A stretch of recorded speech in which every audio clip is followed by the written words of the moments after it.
Welcome back to Magoo's Reviews. All right, y'all, this is my review for The Punisher's One Last Kill. Spoilers review. But before we get into the video, we just passed 1,000 subscribers. We're on the road to 2,000. After that, we're going to 10,000, 100,000. We're going to be at a million. We're going to claim it will happen. So please don't forget to like, share, and subscribe to the channel. Definitely hit the like button at the bottom. I really do appreciate you guys. All right, y'all. So again, this is a spoilers review for Punisher's One Last Kill. I finally got a chance to check it out. Actually, I kind of look like Frank Frank Castle with the beard, kind of full. I'm gonna shave it down just a little bit.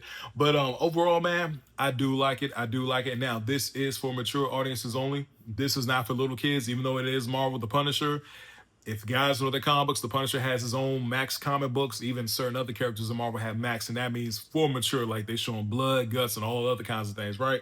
And this doesn't hold back at all. And that's one thing I do appreciate and I do like, because I am a fan of the Punisher Netflix show. John Bernthal, he's from DC. Shout outs to him. Really great Punisher, really great Punisher.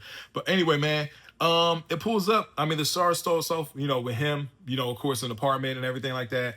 He's obviously going through it, seeing ghosts of his comrades and everything, and people like that he was in the Marines for. He's drinking, taking pills, vomiting, that whole kind of stuff. We've seen the Punisher go through this before, even in the comic books, to the point where, all mayhem is breaking loose in his neighborhood. His neighborhood is absolutely going crazy. It's like The Purge in a lot of ways. If you guys have seen the Purge movies, those are actually wild. And it's kind of very similar to that in the sense of like what's going on in the city, man. You actually see a brother, older black man, he has a dog. It's a really sweet moment. He's with his dog, feeding his animal. And these guys, man, these guys just come up, beat him up, take his dog, and just, take the dog out, man. Really, really unnecessary violence. You know what I'm saying? Unnecessary violence, man. So like I said, just riots going on in the city. Like I said, police really isn't there. I wrote down my notes, so I'm looking through my notes. And it's just like, the response time it's not what it is. You know what I mean? So overall, man, it was kind of crazy, man. It shows the family. It really does hone in on another family, like kind of like a local mom and pop store. A family in there, really sweet little girl with her dad and all that kind of stuff. And her dad's trying to do the right thing, running his business.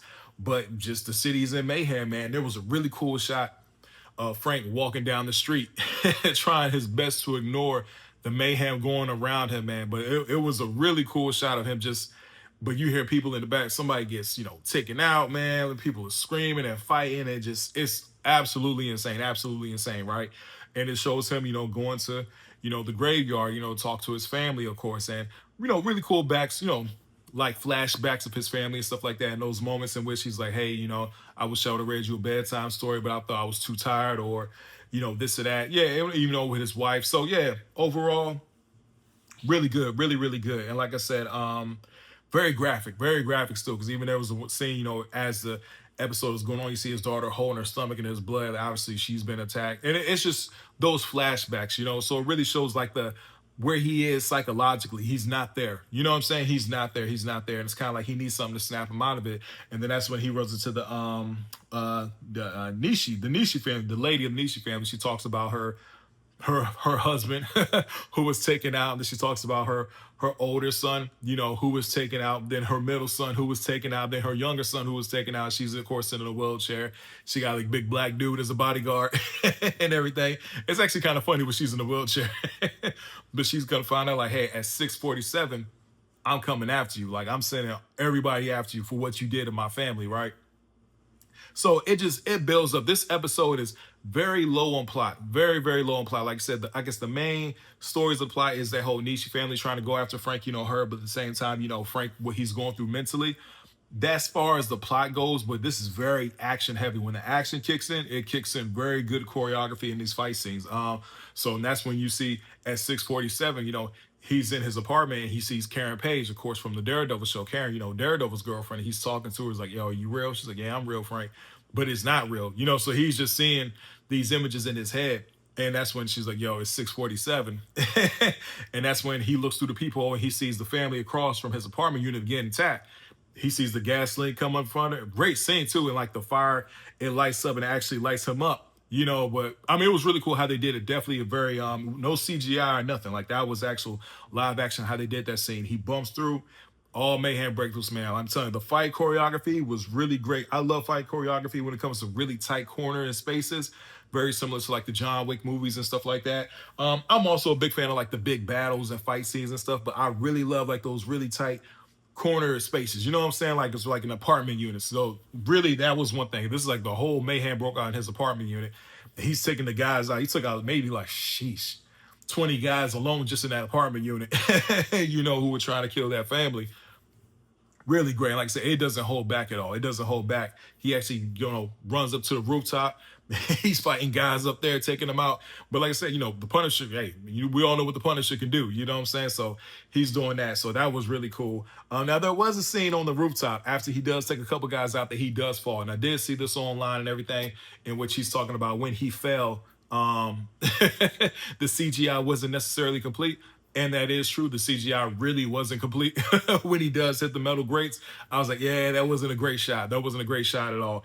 But at the same time, still, overall, the action keeps kicking in. You know, he falls over again, and the lady in the Nishi family, she's down in her little wheelchair looking up at him.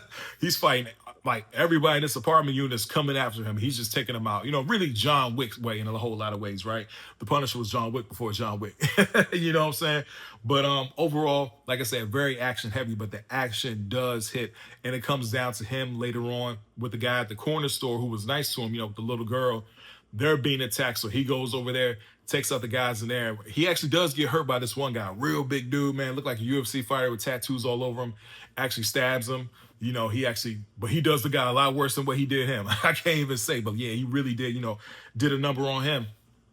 Then after that, the little real sweet moment with the little girl, very sweet moment. She gives him a rose and all that kind of stuff that she actually, like a paper mache rose, the father and the mother thank him, you know, so that was really sweet. And it's still, the neighborhood is getting crazy, but that's when later on, you know, you see him go back to the graveyard and speak to his family.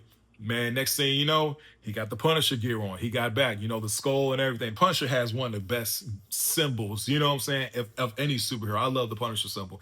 It's definitely like top 10 superhero symbols ever. You know what I'm saying? Really, really cool. And John Berthal just kills it as Punisher. And he's also funny when he yells, just, oh, oh. That sound he makes when he's fighting. Absolutely hilarious. But like I said, you know, he actually runs into the guy who took out the man's dog, the brother's dog in the beginning. At first, he's about to stab him. He was like, nah, he did me way worse. And, he pulls out the gun, he shoots, and it says, Punisher last kill, one last kill. So that was really cool. And here's the thing about the Punisher.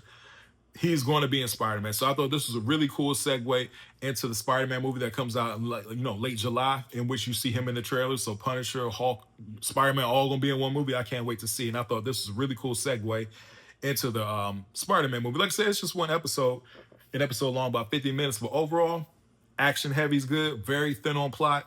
Like I said, the main plot points is really, Frank and what he's going through mentally. And also, the Niche family, the girl, she going after him for revenge. But overall, I still like it. Like I said, it was cool coming off Daredevil Born Again Season 2 into this.